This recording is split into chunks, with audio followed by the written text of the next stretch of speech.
sommes encore heureux de nous retrouver ce soir pour partager la parole de Dieu. Je crois que nous sommes nombreux. Je crois que beaucoup sont connectés. Et nous bénissons le Seigneur pour ce temps merveilleux que nous voulons encore une fois de plus se passer dans sa présence. Le dimanche passé, nous avions parlé d'un terme que j'avais intitulé « Comment, que doit faire l'Église en ce temps de crise, en ce temps de la fin ?» Et nous avions retenu deux verbes, savoir l'Église doit prier et en même temps rester éveillée. Donc, la prière, l'éveil. Aujourd'hui, dans le monde entier, pratiquement, lorsque nous suivons les médias, on nous instruit comment faire pour éradiquer, pour limiter au maximum la contamination. Il y a des règles d'hygiène que nous devons observer. Comme je disais, ce sont des règles pratiques et nous nous encourageons à mettre cela en pratique. Nous nous encourageons à laver les mains, à éviter les contacts, à éviter les foules. Tout ça, c'est bien beau parce que c'est quelque chose qui peut servir. Maintenant, dans la Bible, nous disons, le premier verset de la Bible dit, au commencement, Dieu créa les cieux et la terre.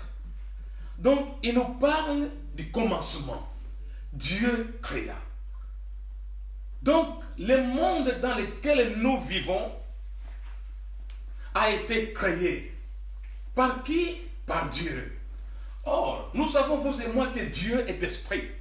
Donc, le monde matériel dans lequel nous sommes, le monde physique dans lequel nous vivons, est sorti du monde spirituel. Donc, du coup, le spirituel dirige le matériel. Le spirituel dirige le monde physique. Donc, si nous n'arrivons pas à gagner nos batailles dans le monde spirituel, eh bien, nous aurons du mal à vivre des victoires dans le monde matériel. Parce que le monde matériel est dirigé par le monde spirituel. Alléluia. C'est pourquoi c'est vrai que la médecine met tout en œuvre pour trouver un médicament pour traiter ces virus. La médecine, les scientifiques font tout ce qui est à leur pouvoir. Mais jusque-là, les morts, on continue à compter le nombre de morts. Et les médicaments qui sont proposés, c'est pour les corps physiques. C'est pour traiter les problèmes dans le monde matériel. Mais ces virus, comment les soigner sur le plan spirituel? Comment éradiquer ces virus maintenant? Sur le plan spirituel, disais-je, comment les faire? C'est ce que nous allons essayer de voir ensemble. Parce que on peut s'appuyer sur les choses de ce monde ici. On peut s'appuyer sur les médicaments qu'on nous propose.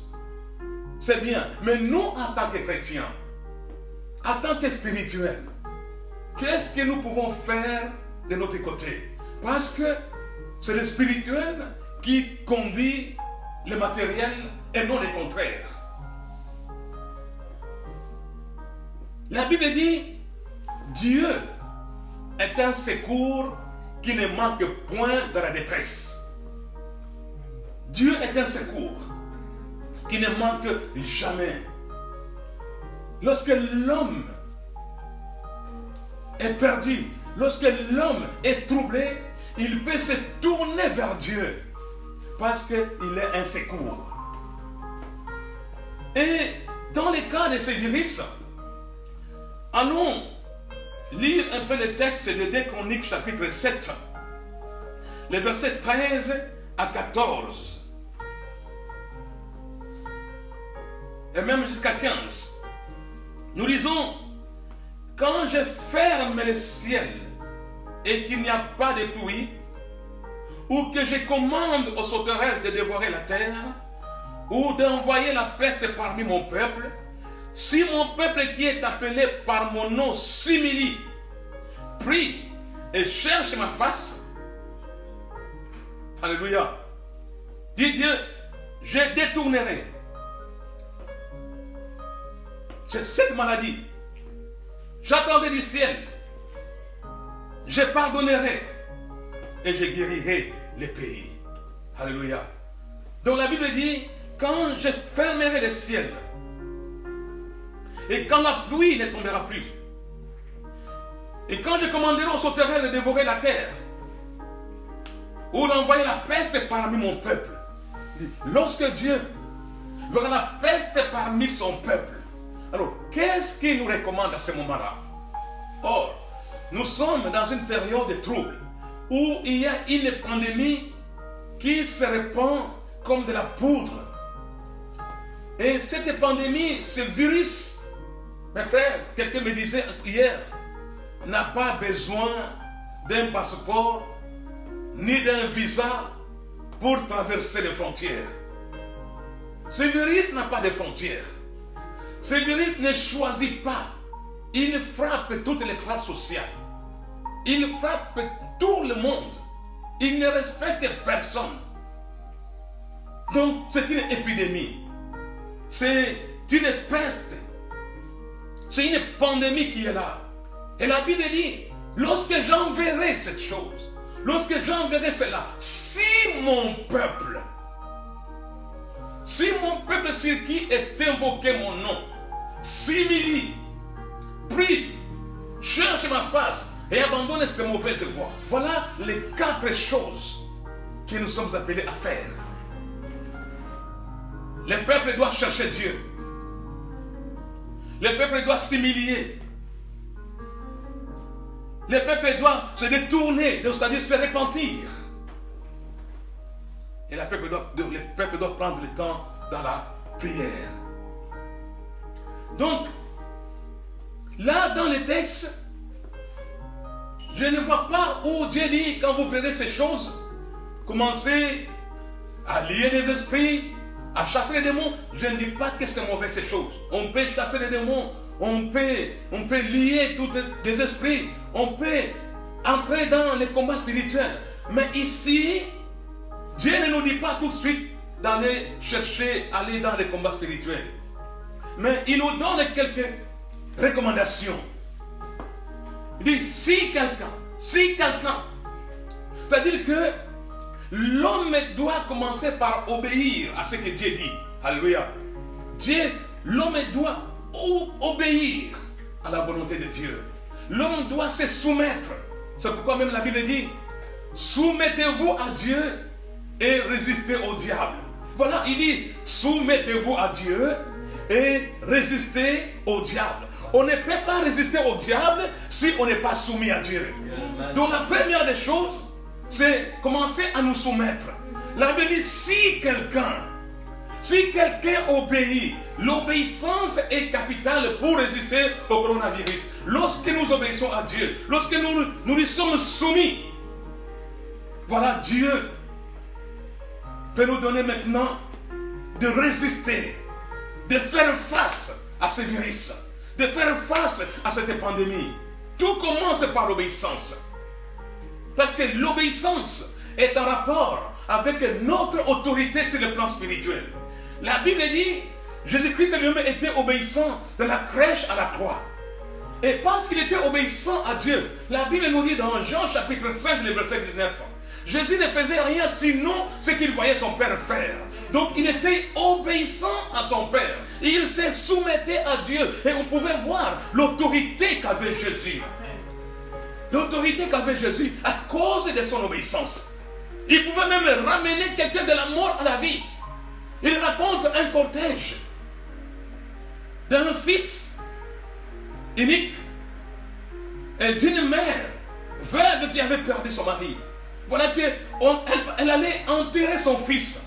Mais Jésus croise ce cortège. Et voilà qu'il touche le cercueil et ramène l'enfant à la vie. Il a ramené Lazare 4 jours après qu'il soit mort. Mais Jésus-Christ l'a ramené à la vie. Bien-aimé, tout cela était lié avec l'obéissance. L'autorité spirituelle est liée à l'obéissance. Il dit si. Il dit quand. Il dit quand. Quand je fermerai les ciels. Voilà encore. Il y a l'obéissance et en même temps il faut rentrer dans les temps de Dieu. Il dit quand je fermerai. Il y a le temps qui intervient ici. Quand je fermerai les ciels. Les temps de Dieu. Nous devons être entrés dans les temps de Dieu. Et en même temps, nous soumettre à sa volonté.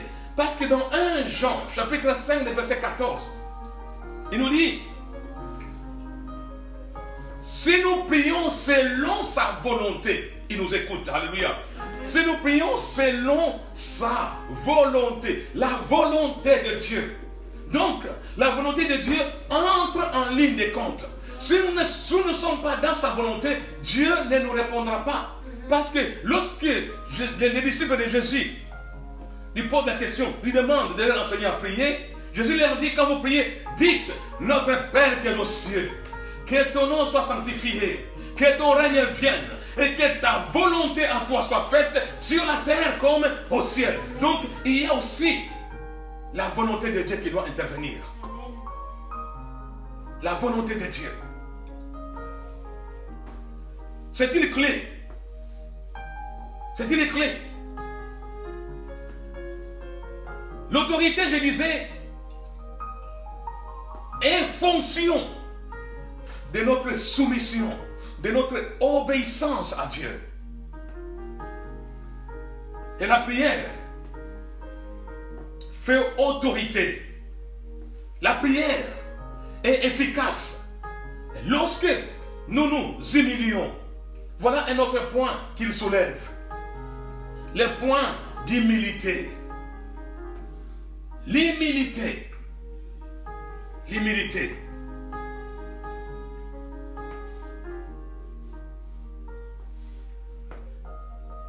L'humilité.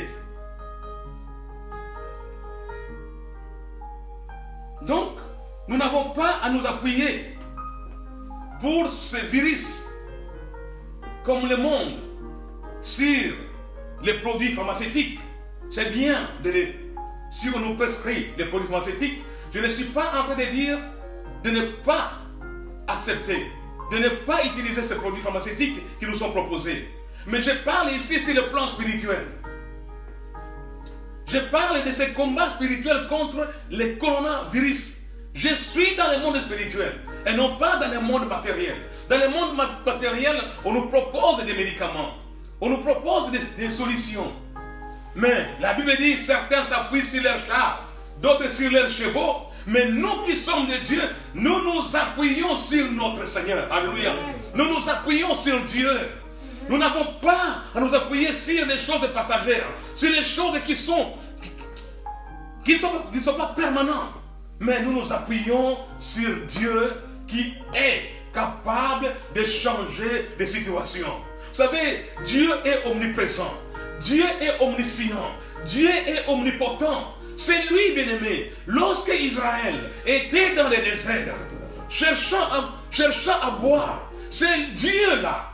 C'est le Dieu-là qui a dit à Moïse, frappe les rochers. Et Moïse ayant obéi, il frappa les rochers. Et voilà que l'eau a jailli du rocher. Donc Dieu est celui qui peut faire sortir l'eau dans le désert. Donc il n'y a que lui, bien-aimé, sur qui nous pouvons nous appuyer. Lorsque le même peuple d'Israël avait le problème de la nourriture dans le désert, c'est Dieu-là à qui Moïse s'est tourné. Moïse s'est tourné vers Dieu pour dire, Seigneur, voilà, le peuple a besoin des choses, de la nourriture. Qu'est-ce que Dieu a fait? Il a fait tomber la manne du ciel. La manne est tombée. Donc, bien aimé, nous voulons nous appuyer sur Dieu qui est capable. Il peut dire un seul mot parce que sa parole fait écho dans le monde spirituel comme dans le monde matériel. Alléluia. Oui, c'est le Dieu peut accomplir des miracles. Seul le Dieu peut éradiquer ces virus. Il suffit seulement qu'il dise un seul mot pour que les choses changent. Alléluia. Que les choses changent. Il peut faire changer les choses, c'est Dieu. Il est capable de changer les choses. Il est capable. Alors il dit, humiliez-vous. L'humilité. Et la Bible nous dit, l'humilité précède la gloire.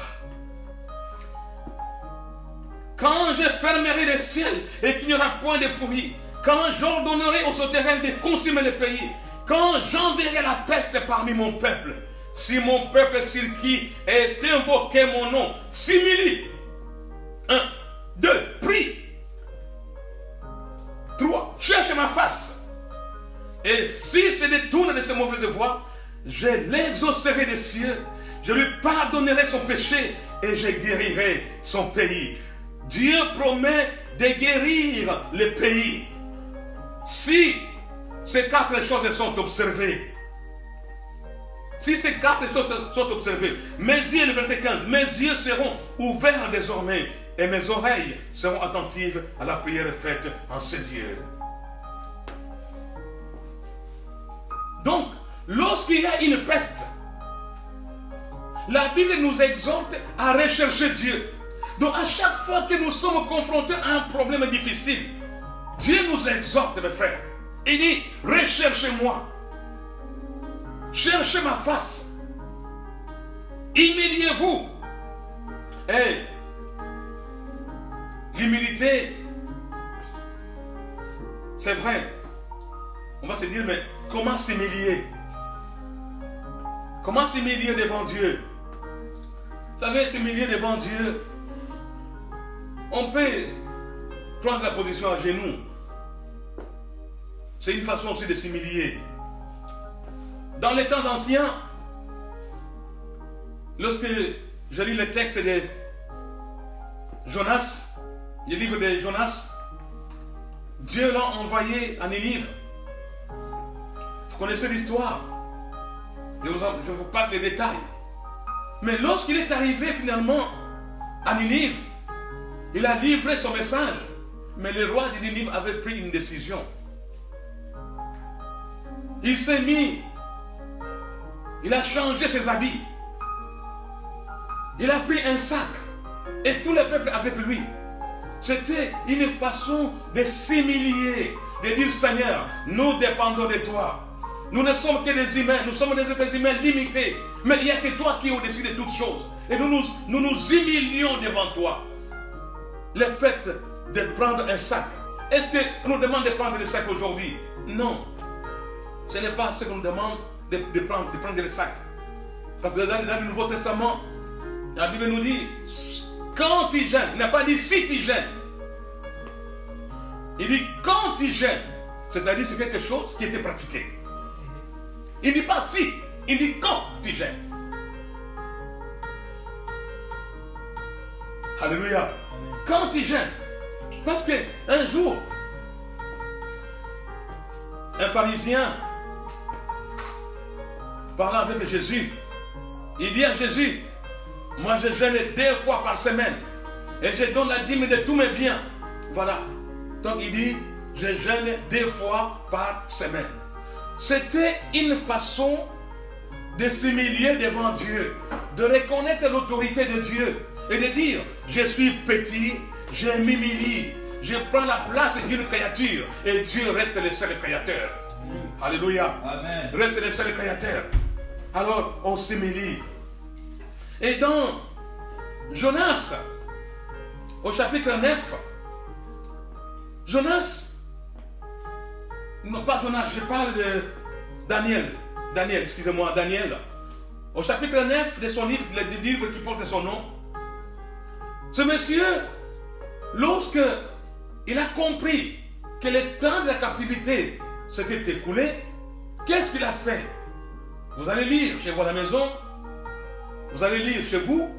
Donc, Daniel va porter un sac.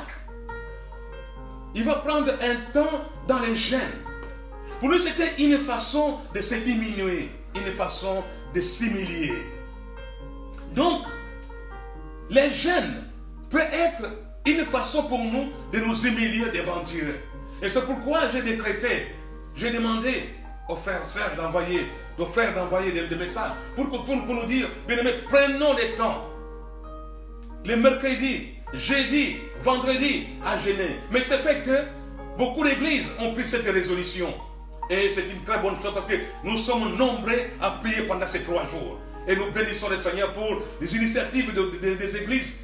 Parce que nous avons même reçu un courrier de la fédération. Nous allons toujours dans ce même sens. Et il y a aussi ICC qui avait lancé cet appel. Et nous bénissons le Seigneur parce que le corps de Christ à ce moment doit être uni. Ce n'est pas le temps de dire nous sommes de ceci, nous sommes de cela. Non, bien aimé, c'est le temps pour l'église d'être ensemble, comme un seul homme, de se lever et de se tenir devant la face de notre Dieu.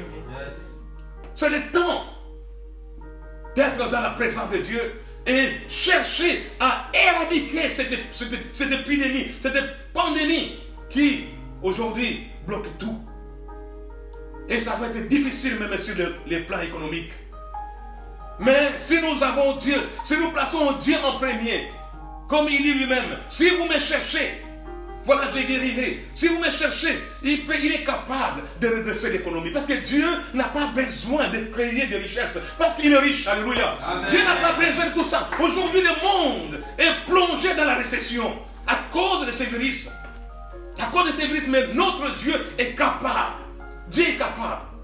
Lorsque les petits, dans Jean 6, on dit qu'un petit garçon est venu avec 5 pains et 2 poissons. Mais Dieu, qu'est-ce qu'il a fait? Il a multiplié, alléluia. Il a multiplié les pains. Donc notre Dieu est capable de redresser l'économie. Il suffit que le monde se tourne vers lui. Et c'est le but, je crois, bien aimé, de toutes ces choses qui nous entourent aujourd'hui. Vous savez, lorsque la peste arrive, elle ne choisit pas cette peste. Elle frappe tout le monde, et les chrétiens et les non-chrétiens. Pourquoi? C'est pour nous réveiller afin que le peuple de Dieu se tienne à sa présence, pour que les choses changent, mes bien-aimés. Dieu veut changer les choses autour de nous. Yes. Daniel s'est retrouvé en captivité. Ce n'est pas lui qui avait péché. Ce n'est pas lui. Mais ce sont ses aïeux qui avaient péché. Et Dieu l'a amené en captivité. Vous savez, la pandémie, lorsqu'elle arrive, elle touche tout le monde. Il y a des chrétiens qui meurent aujourd'hui. Nous avons des témoignages. Il y a un pasteur qui nous a quittés, qui est mort.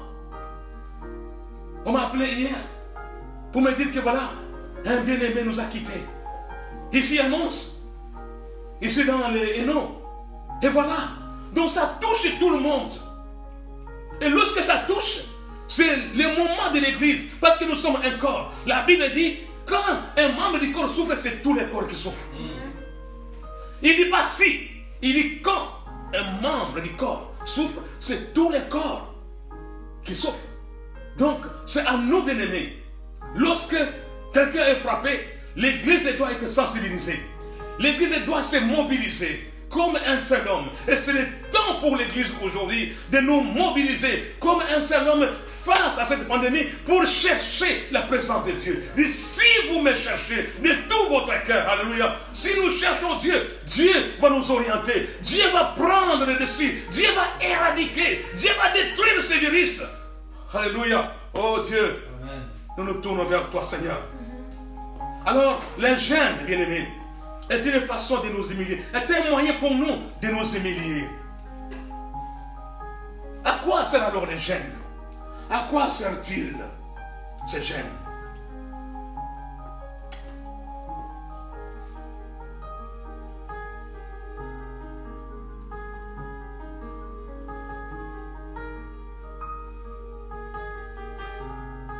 Alléluia.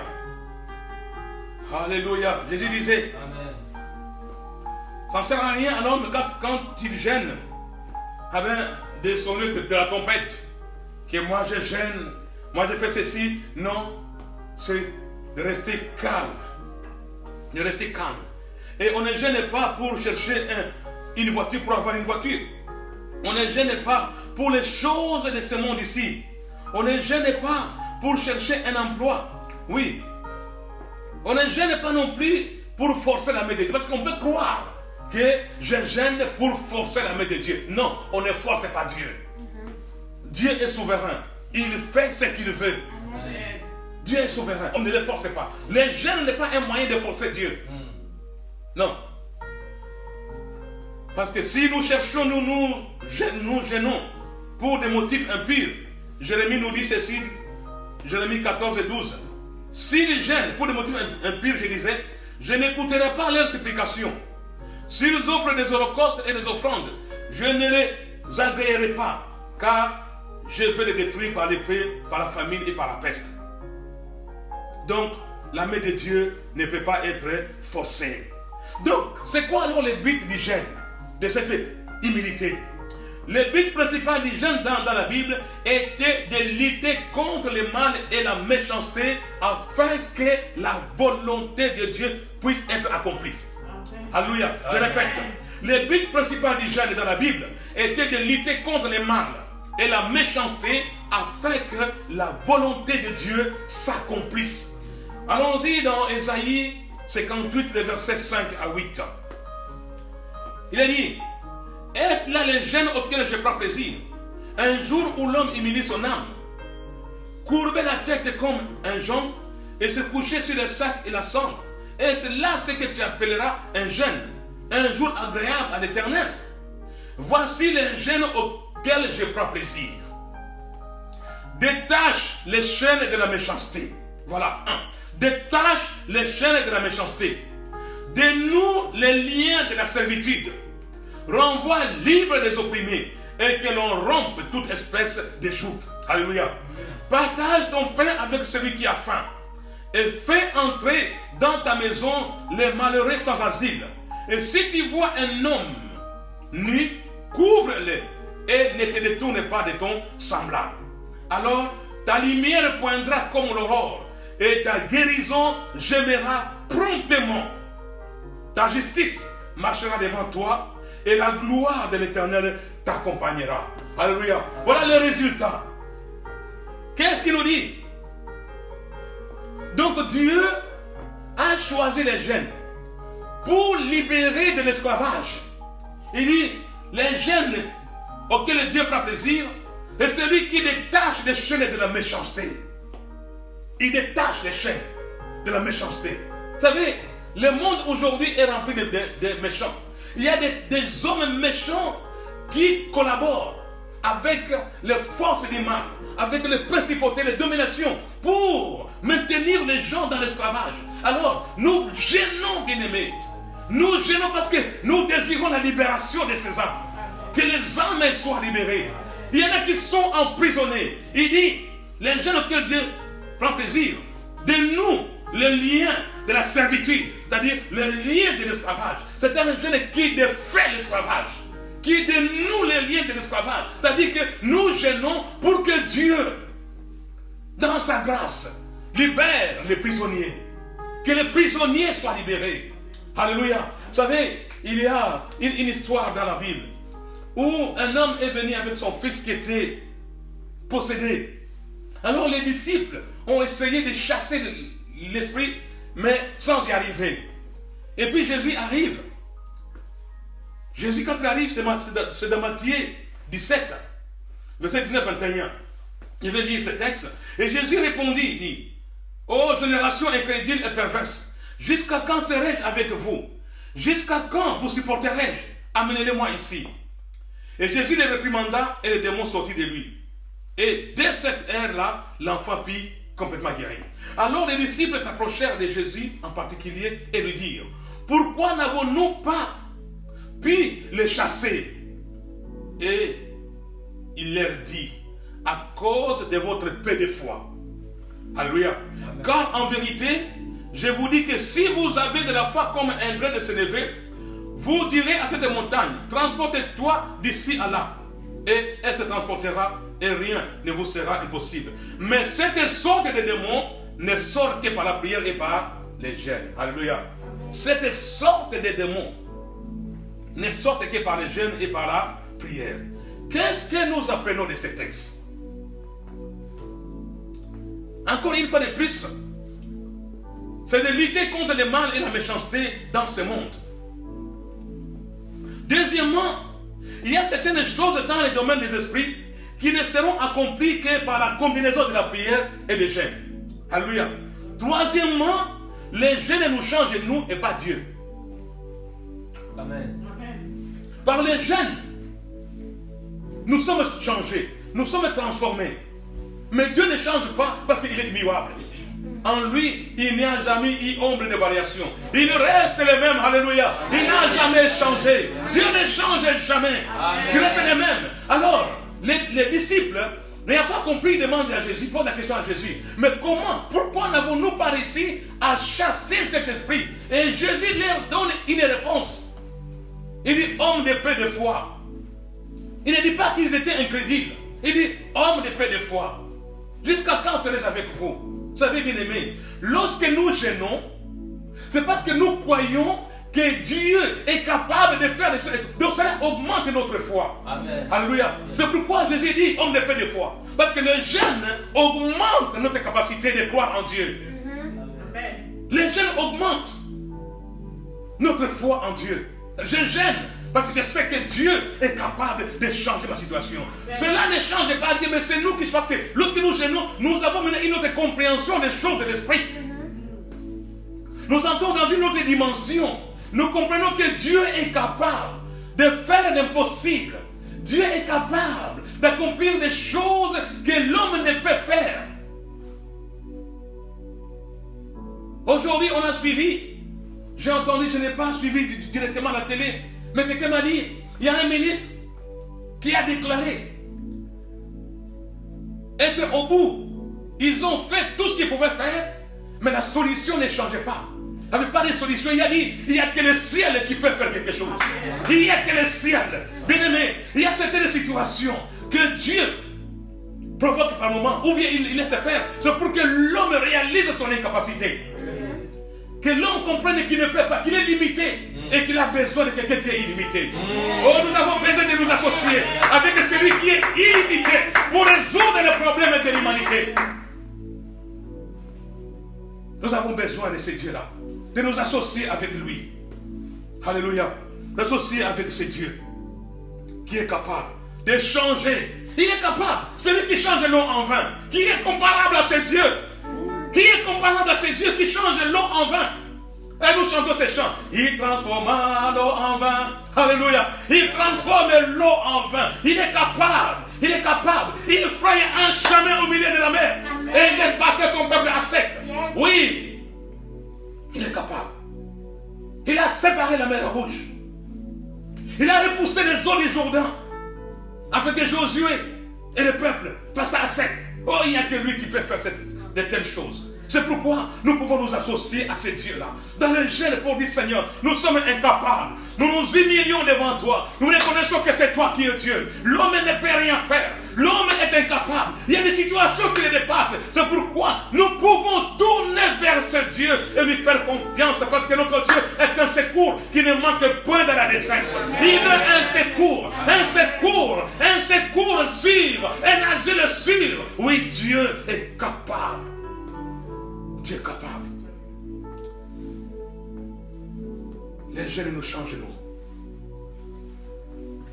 Alléluia. Alléluia. Oh mes bien-aimés. Voilà. Dieu est capable. Dieu est capable de faire des choses extraordinaires. Dans 2 Chroniques 21:3,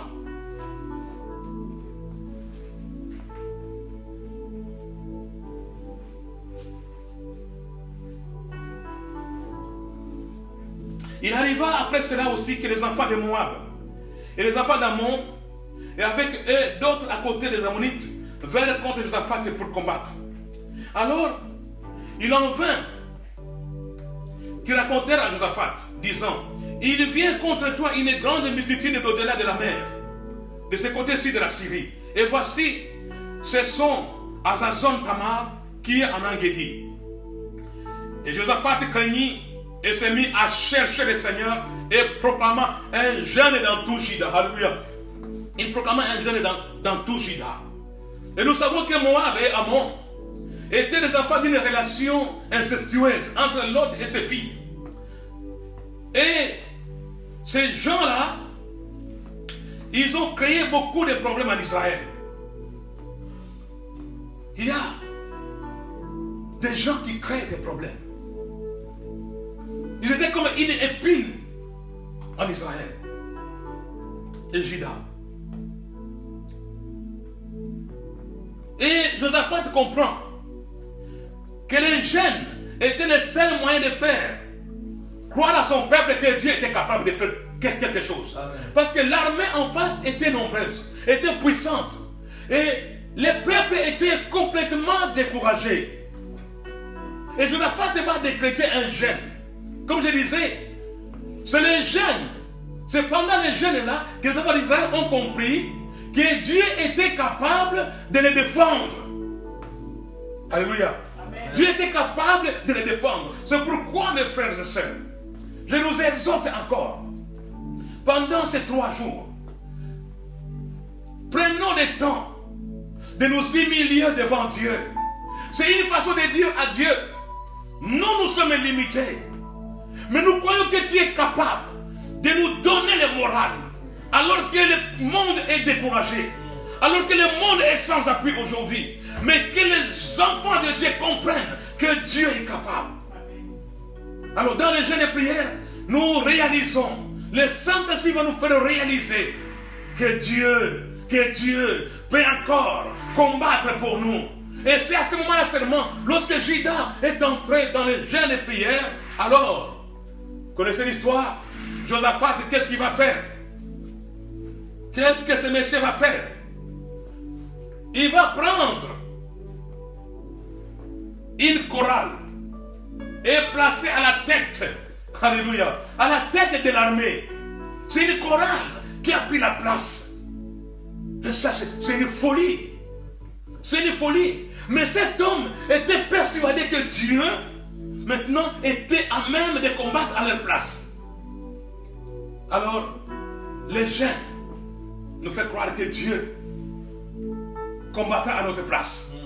Nous donne la foi de croire que Dieu va combattre ce virus. Dieu va combattre le corona. Dieu va combattre cette épidémie. Dieu va combattre cette pandémie. Et il dira, ce n'est pas votre combat, mais c'est mon combat à moi. Alléluia. C'est son combat à lui. C'est son combat. C'est son combat. Dieu est capable. Dieu est capable. Dieu est capable. Alors, j'aimerais m'arrêter par là, mes frères. Parce que par cette histoire de Josaphat, qui au jour d'aujourd'hui, s'il faut demander à une armée en guerre de placer des musiciens, mais vous prenez pour un malade, pour un fou. Mais cet homme-là, cet homme qui avait peur, qui craignait l'armée ennemie, mais qui a convoqué les jeunes de tout Juda, a été complètement restauré dans sa foi. Il a été restauré dans sa foi. Alors j'aimerais te dire, mon frère, ma soeur, sache que Dieu, si tu t'humilies, je ne touche pas encore le point de la prière aujourd'hui, je suis encore dans l'humilité. L'humilité. Si tu t'humilies devant Dieu, si tu reconnais la souveraineté de Dieu, si tu reconnais tes limites, alors humilie-toi et laisse Dieu faire les choses à ta place. Laissons Dieu agir. Laissons Dieu faire ce qu'il a à faire. Mais à nous seulement de nous humilier. De nous humilier. Dans les gènes. Alors, je nous conseille, bien-aimés, de considérer ce temps de jeûne et prière, d'observer. Parce qu'il y a des nôtres. Le monde est entendé. Le monde est secoué. Le monde est troublé. Mais c'est le moment où les chrétiens doivent s'élever pour aller dans la présence de Dieu. C'est le temps. Parce qu'il dit, quand j'enverrai, c'est le temps de Dieu de nous lever. C'est le temps pour nous, bien-aimés, de sortir de notre sommeil et de prendre le temps dans la prière. Nous devons comprendre le temps dans lequel nous vivons, dans lequel nous sommes. Je disais encore le dimanche, Jésus-Christ avait compris l'importance du temps.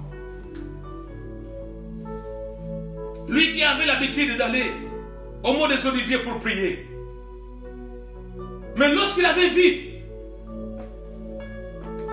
lorsqu'il savait que son temps était arrivé d'aller à la croix, ce jour-là, il prit ses disciples avec lui, les amena encore au Mont des Oliviers.